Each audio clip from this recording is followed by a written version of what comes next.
안녕하십니까. 하나님께서 지난 부활절 말씀으로 청년아 일어나라 하시는 말씀을 허락해 주셔서 감사합니다. 우리가 엔데믹과 함께 맞은 봄학기에 우리 가운데 하나님의 생명의 말씀이 임해서 우리가 청년과 같이 일어날 수 있기를 기도합니다. 말씀을 시작하겠습니다. 요즘 우리 대통령 당선인이 지명한 장관 후보자들이 언론의 주목을 많이 받고 있습니다. 우리나라에서 장관이 되려면 대통령이 지명을 하고 또 국회의원들의 혹독한 검증을 견뎌내야 합니다. 이와 마찬가지로 예수님은 메시아로서 취임하시기 위해서 하나님께 내 사랑하는 자라고 지명을 받으시고 사탄의 혹독한 검증을 이겨내셨습니다. 오늘 말씀은 이제 메시아 사역의 취임사라고 할 수가 있을 것 같습니다. 이 취임사에서 예수님은 온 인류의 메시아 대신 예수님은 주의 은혜의 해를 힘있게 선포하고 있습니다. 주의 은혜의 해가 무엇일까요? 이 시간 예수님의 메시아로서 우리 인생들에게 주시는 그 놀라운 은혜가 충만히 임할 수 있기를 기도합니다. 예수님은 마귀의 시험을 이기신 후에 성령의 능력으로 갈릴리에 돌아가셔서 여러 회당에 다니시며 말씀을 가르치셨습니다. 이때 많은 사람들이 이 예수님의 말씀을 듣고 예수님을 칭송하게 되었습니다. 예수님은 이런 분위기를 타고 고향 땅 나사렛으로 돌아오셨습니다. 때는 안식일이었습니다. 마침 회당장은 선지자 이사야의 글에 쓰여진 이 두루마리를 예수님께 드렸습니다. 예수님은 이 책을 펴셔서 이사야서 61장 1절과 2절을 찾으시고 이를 읽으셨습니다. 우리 누가복음 4장 18절 19절 말씀을 다 같이 읽어보겠습니다. 시작. 주의 성령이 내게 임하셨으니 이는 가난한 자에게 복음을 전하게 하시려고 내게 기름을 부으시고 나를 보내사 포로된 자에게 자유를 눈먼 자에게 다시 보게 함을 전파하며 눌린 자를 자유롭게 하고 주의 은혜의 해를 전파하게 하려 하심이라 하였더라. 이 말씀은 약 700년 전 선지자 이사야가 본 비전이었습니다. 이사야 선지자가 이 말씀을 전할 당시 북이스라엘은 강대국 아수르의 침략을 받아서 망해버렸고 남유다도 풍전등화와 같은 처지에 있을 때였습니다. 이사야 선지자는 곧이어 남유다도 이 바벨론에 의해서 망하고 또 포로로 끌려갈 것을 예언했습니다. 아수르에 의해 망해버린 북이스라엘은 이후 혼혈 정책으로 선민의 순수성을 잃어버리게 되었고 나중에는 사마리아인이라고 불리며 무시를 받게 되었습니다. 남유다도 바벨론에 의해서 완전히 폐허가 되어버렸고 또 포로로 잡혀가서 그곳에서 비참한 생활을 해야 했습니다. 하나님을 버리고 우상 숭배를 했기 때문에 그런 형벌을 받고 있었지만 그들의 영적인 눈은 여전히 닫혀 있어서 자신들이 왜 그토록 비참하게 되었는지 알지를 못했습니다. 그들은 자신들의 죄를 보지 못하고 깨닫지도 못하고 있었습니다. 여전히 하나님과 그 말씀을 버리고 우상을 숭배하고 있었습니다. 그들은 영적으로 눈먼 소경과 같았습니다. 그들은 말할 수 없이 가난했고 또 압제를 당하고 있었으며 포로 생활을 해야 했고 거기에다 영적인 눈까지 멀어 있었으니 그들의 비참한 형편은 말로 표현하기가 어려울 지경이었습니다. 바로 이러한 때 이사야는 하나님의 놀라운 비전을 바라본 것입니다. 이사야가 본 이 놀라운 비전이 무엇이었습니까? 하나님의 영이 임한 자가 와서 행하실 놀라운 일들을 선포했습니다. 그가 가난한 자에게 복음을 전하고 포로된 자에게 자유를, 눈먼 자가 다시 보게 되고 눌린 자가 자유롭게 하는 주의 은혜의 해를 전파하게 하십니다. 당시 포로 생활을 하고 있던 이스라엘 백성이 자유롭게 된다는 것은 불가능에 가까운 일이었습니다. 우리나라가 이 땅에서 일본의 지배를 받으면서도 독립을 생각하기가 어려웠는데 이스라엘 백성은 바벨론의 강제 이주 정책으로 이스라엘 땅에서 1500km나 떨어진 곳에서 살고 있는 상황이었습니다. 그래서 이스라엘 백성이 이 포로 생활에서 돌아오는 모습을 묘사한 시편 126편을 보면 그때 상황을 꿈꾸는 것 같았도다라고 하여 도저히 믿을 수 없는 일처럼 여겼습니다. 그들이 포로에서 풀려나 돌아오는 건 꿈 같은 사건이었다는 것입니다. 그런데 이 예언은 단지 이스라엘 백성이 바벨론에서 돌아오는 것만을 가리키고 있지는 않습니다. 이사야의 예언은 궁극적으로는 이 메시아 사역을 가리키고 있습니다. 19절에 은혜의 해란 무엇일까요? 은혜의 태양이라는 그런 뜻이 아니라 은혜의 해는 구약 성경의 희년을 말하고 있습니다. 희년은 안식년과 연관이 있는데 먼저 안식년은 매 7회마다 토지를 휴경함으로써 지나치게 산성화되는 것을 예방하고자 하였습니다. 이 안식년이 7번을 지나고 다음 해가 바로 50년이 되는 희년입니다. 희년이 되면 토지는 팔았던 사람에게 되돌려졌고 또 종이 되었던 자들은 해방이 되어서 자기 가족에게로 돌아갔습니다. 이것을 주빌리 곧 희년이라고 했습니다. 주빌리라는 말은 보통 순양이나 또 순양의 뿔을 의미하는 히브리어 요벨을 음역한 것으로 추정하고 있습니다. 희년을 설명하고 있는 레위기 25장 10절에서 12절 말씀을 다 함께 읽어보겠습니다. 레위기서 25장 10절에서 12절 말씀입니다. 시작. 너희는 50년째 해를 기록하게 하여 그 땅에 있는 모든 주민을 위하여 자유를 공포하라. 이 해는 너희에게 희년이니 너희는 각각 자기의 소유지로 돌아가며 각각 자기의 가족에게로 돌아갈지며 그 50년째 해는 너희의 희년이니 너희는 파종하지 말며 스스로 난 것을 거두지 말며 가꾸지 아니한 포도를 거두지 말라. 이는 희년이니 너희에게 거룩함이니라. 너희는 밭의 소출을 먹으리라. 희년이 되면 채무자들의 모든 빚을 탕감해 주었습니다. 채무를 갚지 못해 노예로 끌려간 사람이 있으면 노예에서 풀려나게 되고 또 돈에 쪼들려서 땅을 팔았으면 그 땅도 원주인에게로 되돌려 주도록 했습니다.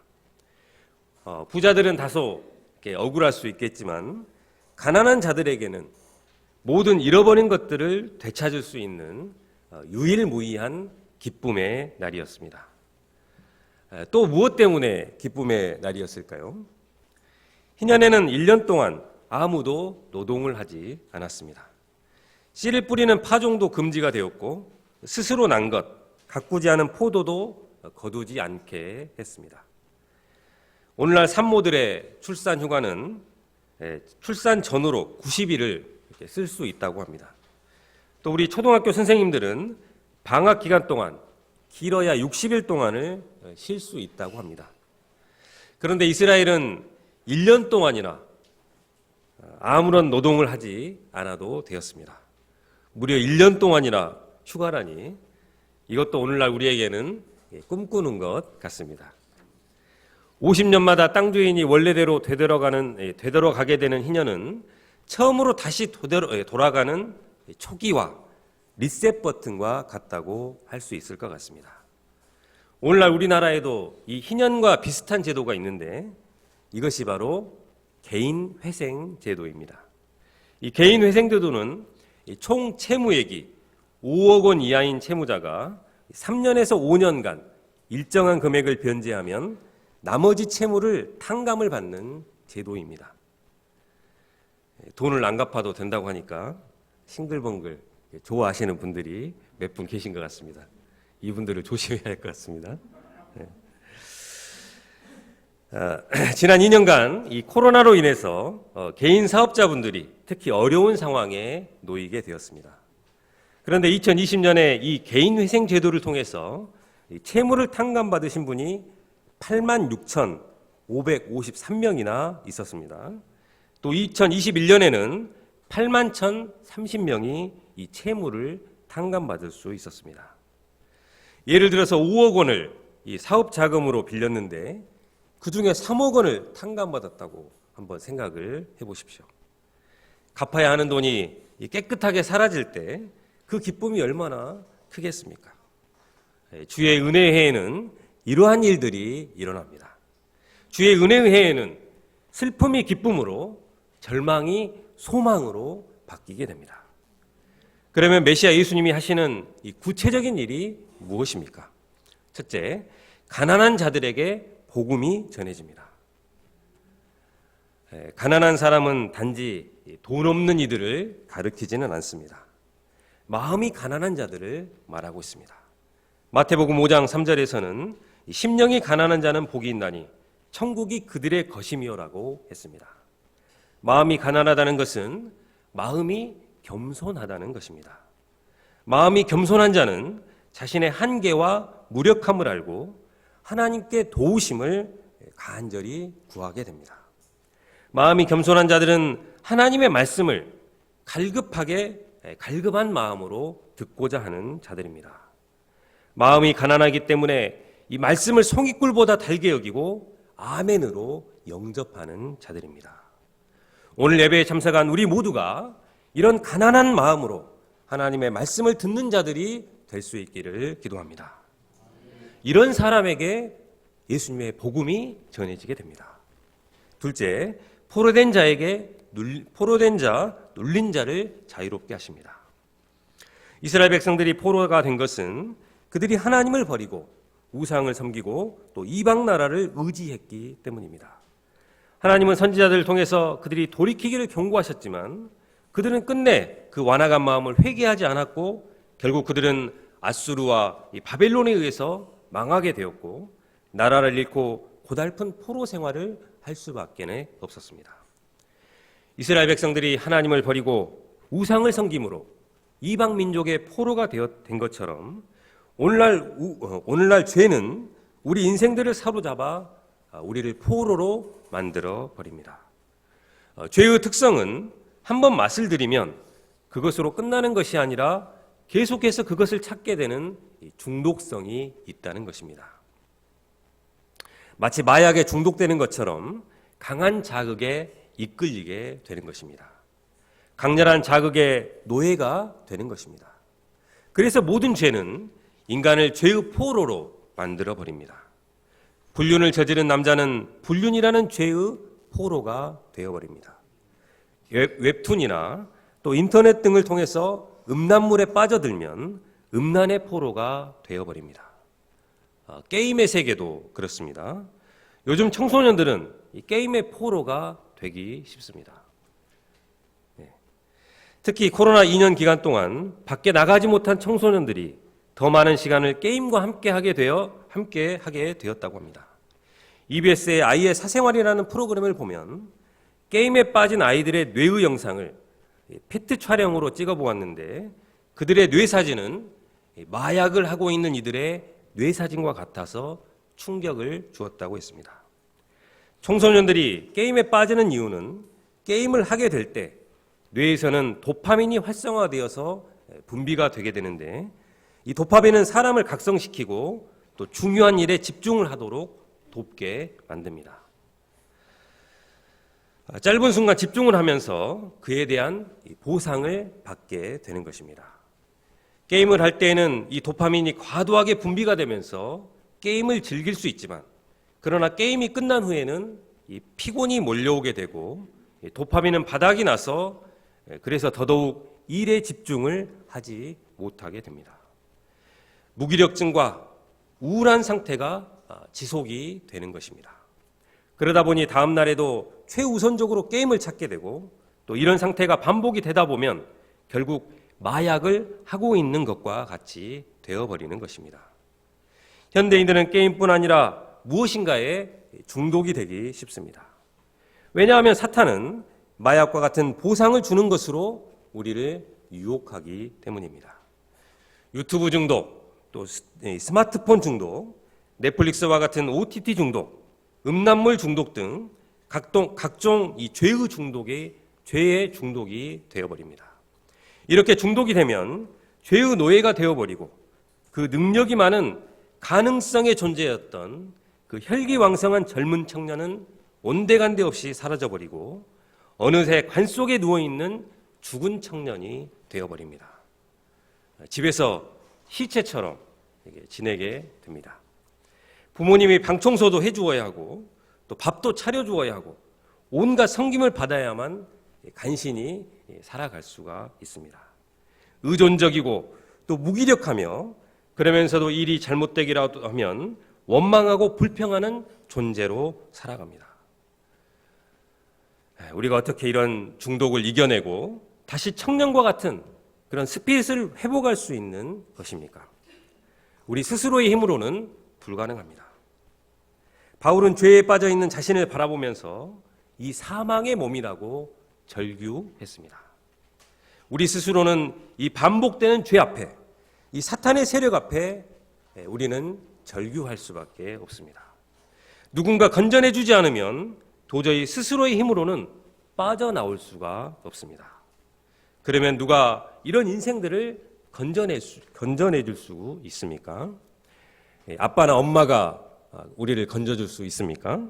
아니면 선생님이나 친구가 우리를 건전해 줄 수 있습니까? 측은한 마음으로 바라보기만 할 뿐 그럴 만한 능력이 없습니다. 오직 성령의 기름 부으심을 받으신 이 메시아 예수님만이 죄로부터 우리 인생들을 구원해 주실 수가 있습니다. 예수님은 온갖 이 죄로 인해 포로된 우리 인생들을 자유케 하시기 위해서 오셨습니다. 예수님은 우리를 죄에서 자유케 하시기 위해서 십자가에서 피 흘려 돌아가심으로 그 모든 죄값을 다 치러 주셨습니다. 이제 누구든지 이 예수님께 나와서 진실되게 죄를 회개하기만 하면 예수님이 주시는 참된 자유를 누릴 수 있습니다. 예수님은 사탄의 세력에 붙잡혀서 이 사망의 몸이 되어버린 시체와 같은 자들을 붙잡고 청년아 일어나라 하시는 생명의 음성을 들려주십니다. 예수님의 이 생명의 음성이 들려질 때 죽은 시체와 같은 자에게 생명이 전해지고 더 이상 죽은 청년이 아니라 눈빛이 살아있는 생명력이 충만한 청년으로 살아가게 될 것입니다. 우리 문마태 목동님은 지금은 아주 선한 얼굴을 하고 있지만 과거에는 조금 무서운 사람이었습니다. 그는 남의 집 대문을 발로 차서 부서뜨리고 또 쉬는 시간에는 수업을 방해하고 친구들을 괴롭히던 자였습니다. 그는 게임과 술, 담배를 즐기다가 고등학교도 겨우 졸업할 수 있었습니다. 그러다가 어버이날 하루 전날에는 밤새도록 술을 마시다가 만취 상태에서 옷을 다 벗고 알몸으로 집에 들어와 부모님께 충격을 주기도 했습니다. 인간적으로 소망이 없이 보이는 그를 예수님은 찾아와 주시고 술과 담배와 이 게임 중독으로부터 그를 구원해 주셨습니다. 아버지와 시작한 말씀 공부를 통해서 그가 얼마나 큰 죄인인가 발견하고 소리를 내어 엉엉 울었다고 했습니다. 그때부터 더러운 것들을 멀리하고 깨끗한 삶을 살고자 믿음으로 술과 담배와 게임을 결단할 수 있었다고 했습니다. 지금은 그가 완전히 변화가 되어서 무서운 얼굴이 아니라 아주 착하고 선한 미소가 가득한 얼굴로 변화가 되었습니다.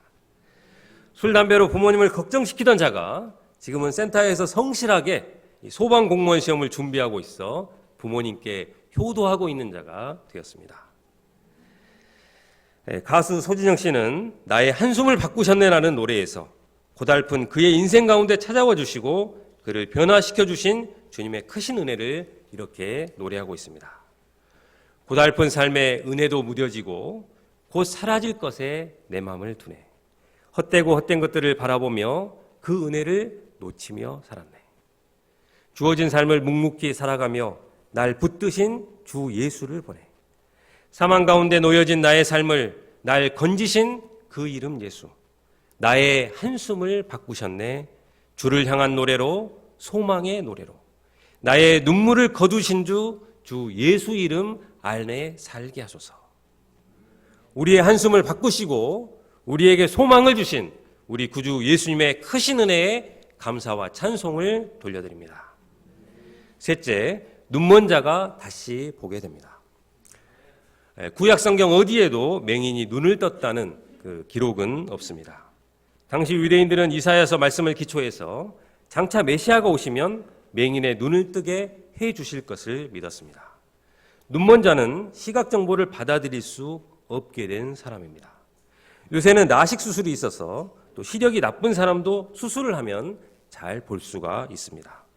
그러나 영적으로 감긴 눈은 무엇으로도 뜨게 할 수가 없습니다.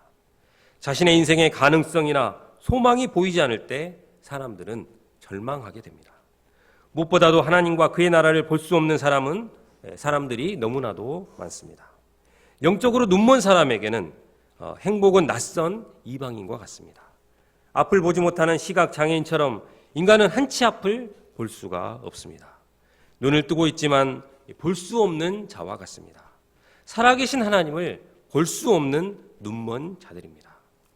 메시아는 사람이 하나님의 형상을 회복하고 또 땅을 정복하고 다스리던 모습으로 돌아가게 합니다. 하나님의 영광을 위해 살게 하고 또 하나님의 영광을 드러내는 존재로 돌아가게 합니다. 에덴 낙원에서 기쁨을 누리던 상태로 되돌아가게 합니다. 하나님의 영광과 아름다움을 보게 하고 또 하나님 나라의 위엄을 보게 해주십니다. 모든 사람이 다시 하나님 나라에서 하나님의 다스림을 받으며 살게 해주십니다. 이런 의미에서 주의 은혜의 은혜는 인류의 광복절이라고 할 수 있을 것 같습니다. 다 저버린 경기를 고의적으로 리셋을 누르는 사람들이 있습니다. 그만큼 패배를 인정하기가 싫은 것입니다. 얼마나 이기고자 하는 욕구가 강했으면 그렇게 매너를 버리고 또 욕을 뒤집어 쓰고자 했겠습니까? 그런데 희년은 우리의 망가진 삶을 리셋시켜 줄 수 있습니다. 예수님과 함께 새롭게 출발할 수 있게 해줍니다. 세상은 한번 나락으로 굴러떨어지면 희망이 없다고 말합니다. 입시 경쟁에서 낙오하면, 취업 경쟁에서 밀리면 끝장이 난 것처럼 말을 합니다.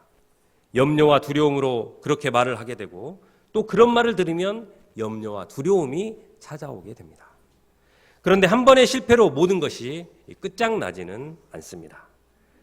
다시 시작을 하면 됩니다. 예수님 안에서 얼마든지 기회가 있습니다. 입시에서 미끄러졌으면 다시 입시에 도전할 수가 있습니다. 또 취업 경쟁에서 쟁쟁한 사람들에게 밀리면 끝이 나는 것이 아니라 더 좋은 자리로 또 나를 위해서 예비된 자리로 나아갈 수 있는 기회가 새롭게 생긴 것입니다. 괜찮아. 다시 시작하면 돼. 괜찮아. 예수님과 함께하면 얼마든지 기회가 있어. 쉬운 말이지만 정말 믿음이 있어야 이렇게 말할 수가 있습니다.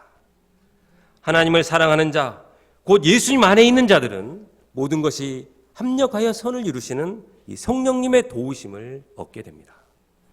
두려울수록 더욱 믿음으로 살면 됩니다. 막연할수록 더욱 말씀을 따라 살면 됩니다. 절망이 클수록 예수님만이 희망임을 알고 예수님을 배우는 삶을 살면 되는 것입니다.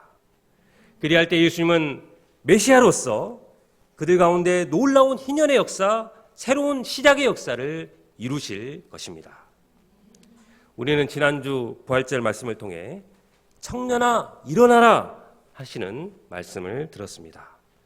2022년 부활절 말씀은 엔데믹의 시기와 겹쳐서 지난 2년이 넘는 시간 동안 코로나로 인해 죽어있던 우리의 신앙을 되돌아보게 하시고 관 속에 누워있는 죽은 청년과 같은 우리의 모습을 발견하고 일어나라고 촉구하시는 말씀이었습니다.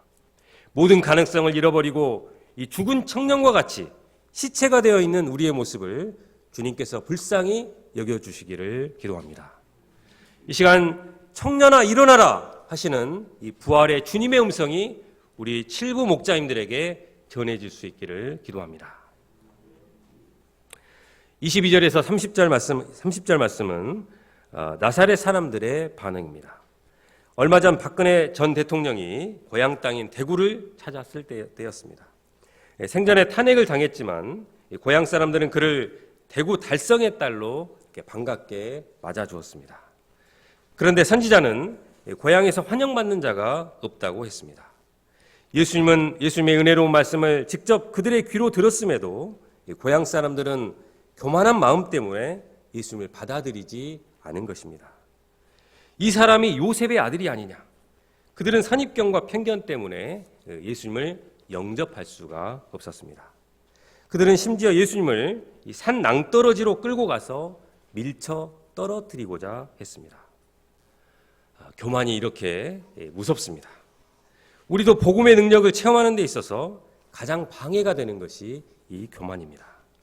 자기 생각이 강하여 교만한 사람은 복음을 영접할 수가 없습니다.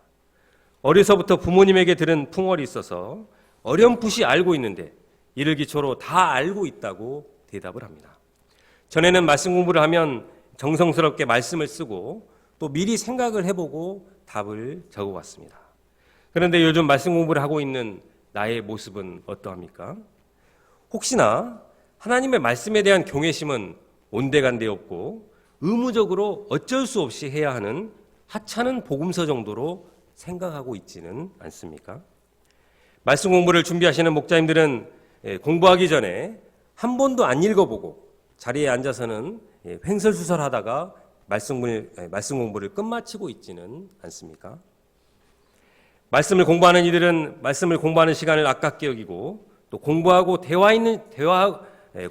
대화하고 있는 시간에도 온통 세상적인 생각, 또 돈 벌 연구, 또 말씀 공부가 끝나고 무엇을 해야 할지 이렇게 생각을 하면서 핸드폰이나 만지작 하고 있지는 않습니까? 우리가 만약 이러한 태도로 말씀을 공부하고 있다면 우리의 신앙에 큰 위기가 찾아온 것입니다. 눈물로 회개해야겠습니다. 이런 신앙은 우리 본문에 나온 이 나사렛 사람들과 같습니다. 나중에는 예수님도 배척하고 예수님과 원수가 되어버릴 것입니다.